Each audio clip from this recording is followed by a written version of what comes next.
This thing's like ripping at 11 pounds. This thing's gonna rip. Dude, it pulls hard. It does. All right, what is up, boys? Back out here. It's been a little bit. It's been like 10 days. It'll be 2 weeks by the time you've seen this. The coils are here though. I have no idea where the wastegates are, but I ordered them and it says shipped. I got a tracking number. They never took money from me. It just said shipped for 2 weeks now. So I'm gonna get a hold of them and see what's going on. But let's get these coils. I got new ones from Mitsubishi with the whole new bracket, because these are just some cheap coils I got. I honestly don't even remember where I got them from. I just know that I wanted new everything the first time I was rebuilding this, so I just picked up a whole set of coils. They're whatever this QYL is. Here's my stock coils, which are still good. The car ran perfectly fine, but I'm gonna save these as a backup and just run all new. So let's open these up. These are straight from Mitsubishi. It's like old new stock or however you want to call it. Should have the whole bracket and everything. Oh, it's silver. Jesus. That changes everything. Damn it. If you watched my last video, I was going back and forth replacing all these bullets with gold because the picture showed that this was going to be zinc gold. Now it's silver. Oh my God. This threw a loop and everything. But here's a brand new set of coils. Should have no more spark issue. I'll probably end up upgrading these wires. These wires are brand new. I bought these wires when I got the car. They have not even 500 miles on them, but they're not very thick. I just got these from like O'Reilly's or something when I first got the car, because when I first got the car, it had a big breakup problem, and I was hoping I could fix it with just plugs and wires, and that didn't really fix it because it was leaking air everywhere. Nothing was torn down. I've talked about it multiple times. But yeah, we gotta get this off. So I'm gonna go right there. So you gotta take this charge pipe off, take all this off, and hopefully I can leave this on. I've recorded this multiple times.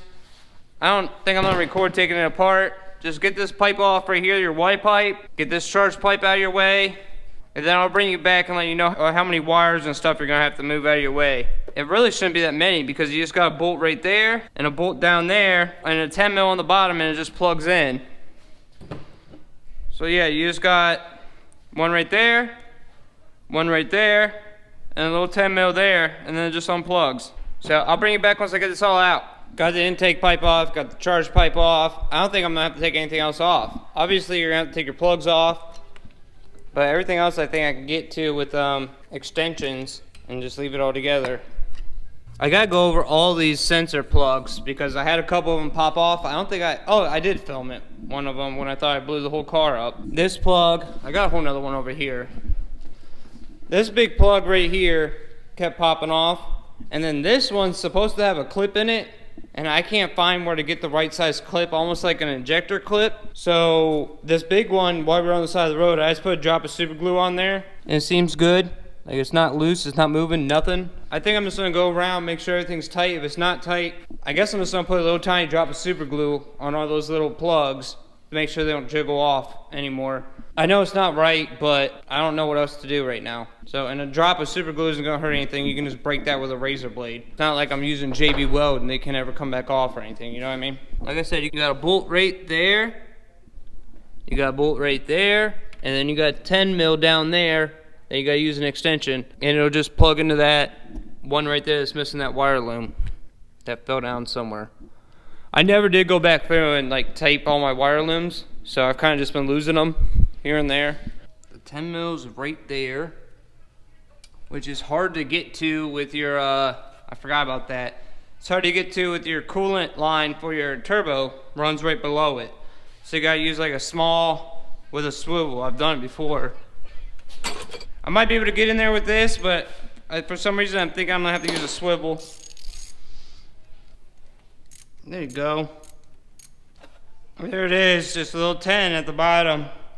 I remember the first time I tried to get that coil pack off in the car, I was throwing a little hissy fit because I couldn't figure out how to get it off. That little 10 hides from you. And then here on this bolt, if something looks different on my car than your car, you're supposed to have a little bracket here that you can hook the engine up to. I didn't want a big bracket hanging off of here. I think it looks ugly. So I just got washers in there. You got one more right there. And there you go. Now hopefully we can get it out of here.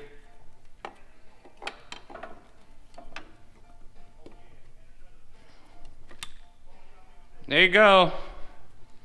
There's the generic ones. This is the OEM bracket. I just painted it black. I really wish that this was gold. It kind of just screwed up my whole engine bay process now. I don't know. I really don't want to paint it. Now that you guys can see a little bit better, right there, all those little plugs and stuff, just go around and make sure everything's tight, because you cannot get to them with the coil pack in. It's a pain. So this is the one that goes to the coil. You see that big plug right there? I just put a little drop of super glue there on the corner, because there's supposed to be a little metal thing that comes up from the bottom to hold it, and I cannot find the right sizes for these. Alright, I don't even know if you guys can see, but what I'm going to do is pull it back just a little tiny bit, and then just put literally not even a pea size of super glue on there. Alright, now it's just the opposite. Let's get it on. That 10 mil is always a pain in the ass.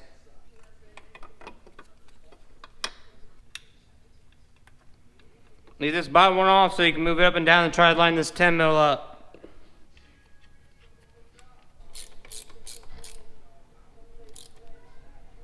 Remember, this is going into aluminum, so get it snug and then a quarter turn.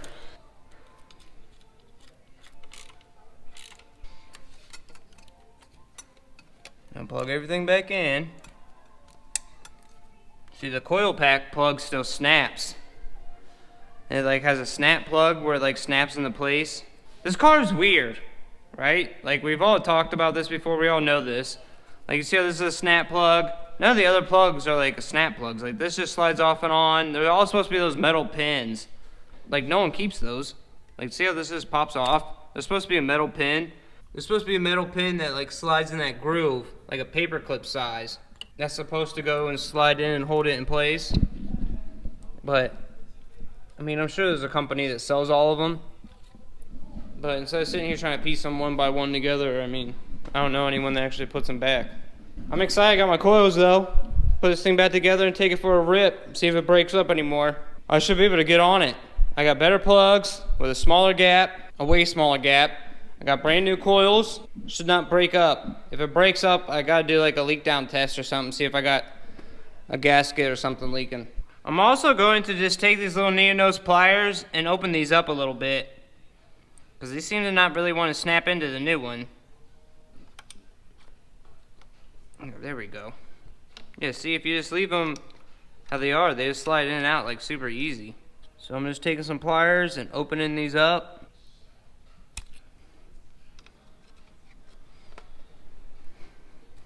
Alright, now put all the charge pipes back together. I don't think I'm gonna record that. Just put all the pipes back in where they go. Alright, there you go. It's all back together. I'm gonna take it for a rip. It'll be a second in your world, but it'll probably be tomorrow. It's actually pouring down rain all of a sudden. So, 1 second. Alright, next day. I'm gonna start this thing up and go through its warm-up sequence. Make sure everything's alright. I already checked all the fluids before I started recording. Everything's good. Take this thing for a rip. It's super wet out, so I'm just gonna do a couple of small pulls, like just kind of ease into it, just see if it breaks up anymore, and see where we're at. Alright, I'll set up the GoPro Hero 7 here, get you guys a cold start. Remember that whole cold start mat still needs some work, so I gotta feather it right now to get it to start, but it is what it is. I'm gonna hook the computer up to it, make sure everything's all good. Okay, I got my O2 controller on. Let's see how this goes. Oh, that was no throttle.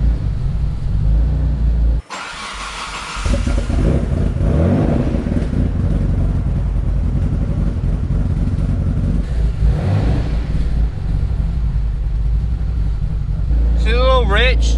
She's in the 10s for warm up. That's not horrible. 11s. There we go.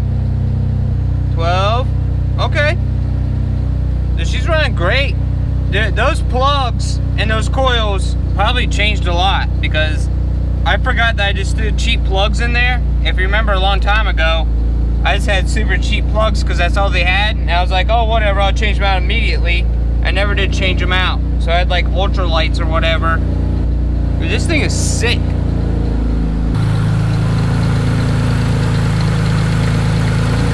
these pulleys over here are making a little bit of noise.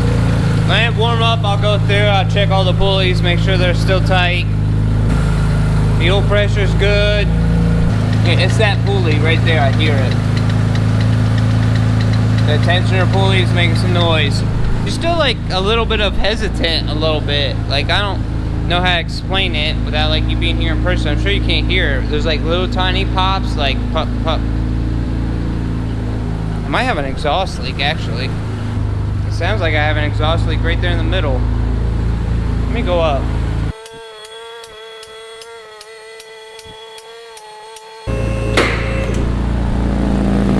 Yep, it is.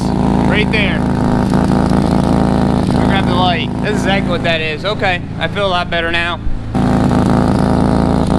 Right there, you see that gap? That little gasket flew out right there. You guys hear it? I was wondering what that was. I was like, man, it seems like it's hesitant all of a sudden. Okay, just got a little bit of an exhaust leak. Yeah, that's the rear main leaking right there. Transmission's gonna come out anyways. So I gotta fix that. Especially that pulley makes some noise. All these pulleys are brand new, so it's pissing me off about it. Alright, let's get down the ground and see if it breaks up. Take this thing for a real rip. Let's go.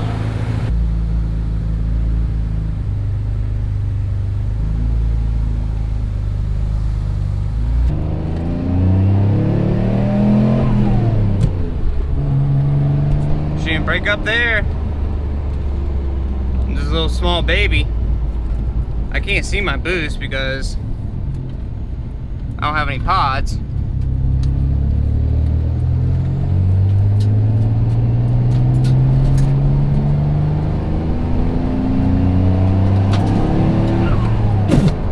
Third gear grinding, what a surprise. Dude, this thing rips.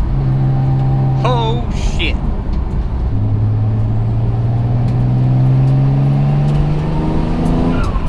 There's 10 and didn't break up. Yeah, dude, we are in the clear. I need someone else with me though. Hopefully that was in frame. I'd like to watch my AFRs while I'm in boost. I should be data logging so I can review it, but let's go to Adrian's house. We're gonna take this bad boy on the longest journey it's had since I've owned it pretty much. I need to just like tape this up somewhere so I can watch where my boost is. Maybe it'll stay there.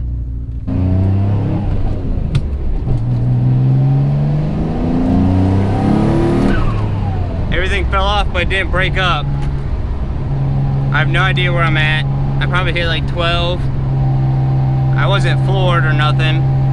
Dude, this thing is sick. It needs an alignment bad.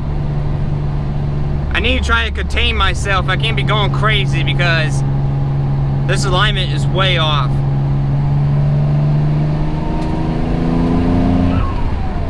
Oh, dude, this thing rips. Fucking rips. Dude, Jared's the man. He like just did a couple more little wizard things and was like, if you figure out that spark problem, this thing's good to go. Yeah, when I'm on the gas, I'm right at like 13, 14. I'm good on AFRs. Oil pressure staying good.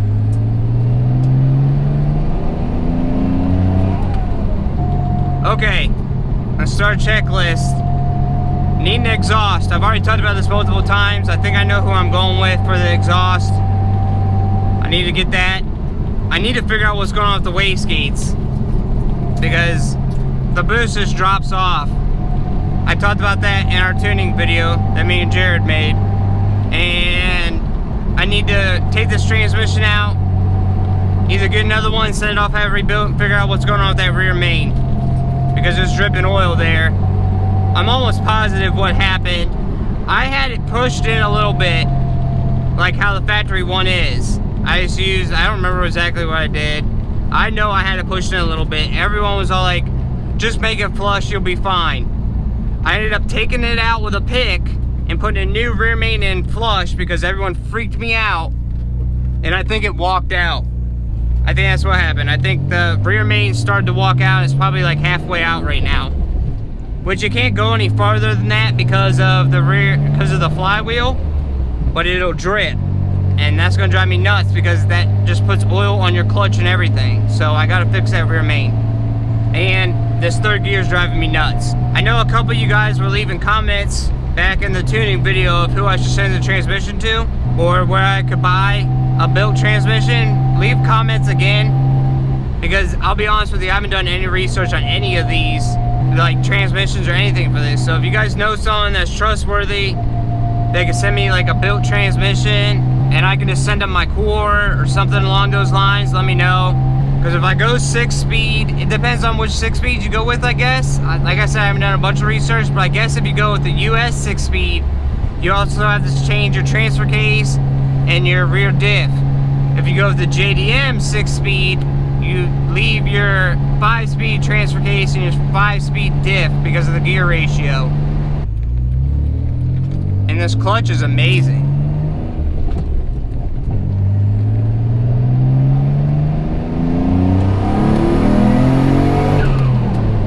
Oh shit, that's the highest RPMs I've ever been. It didn't break up either.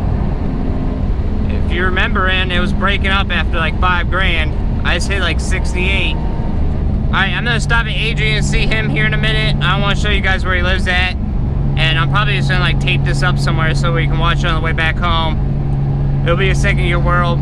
Well, I forgot that we didn't work on the warm start map at all. We just worked on the cold start. I can't get this thing to start. Here at Adrian's, I picked him up, take him for a ride, and I can't get it to start. It just cranks.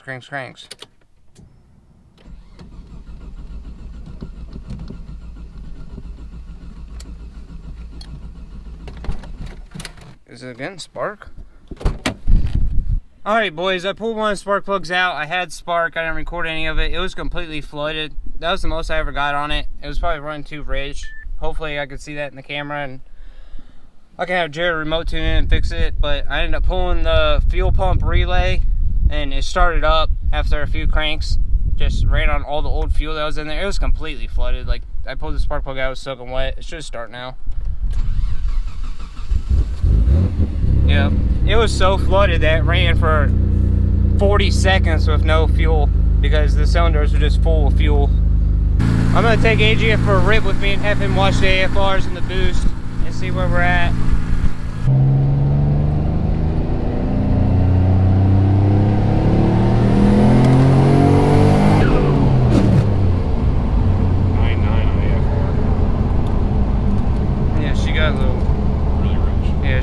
Rich up in the boost.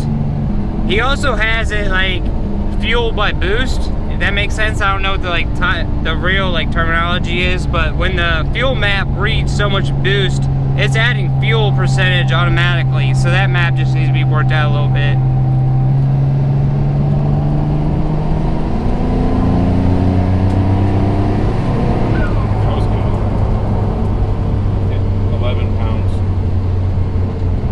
This thing's like ripping at 11 pounds. This thing's gonna rip. Dude, it pulls hard. It does. So the warm start map might be so out of whack too that it's just dumping fuel when it's warm trying to start, you know what I mean? It might not have anything to do with that I boosted it real hard before I got to Adrian's. It might just be that whole fuel map startup menu might be adding, 80% of fuel when it sees that the car is at 170 trying to start it. That needs to be worked out. Alright, you watch boost. I'm watching boost. Can you also see AFRs? Yeah. Okay.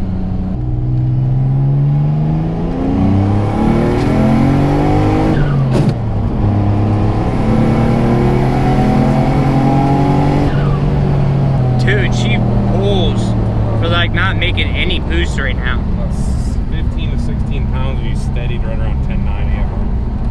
Okay, so she's not running too rich. I think it's just that startup map. Once the car's warm, it's probably just dumping way too much fuel on that warm startup map. Alright boys, we got the brake up to stop. That's all I cared about.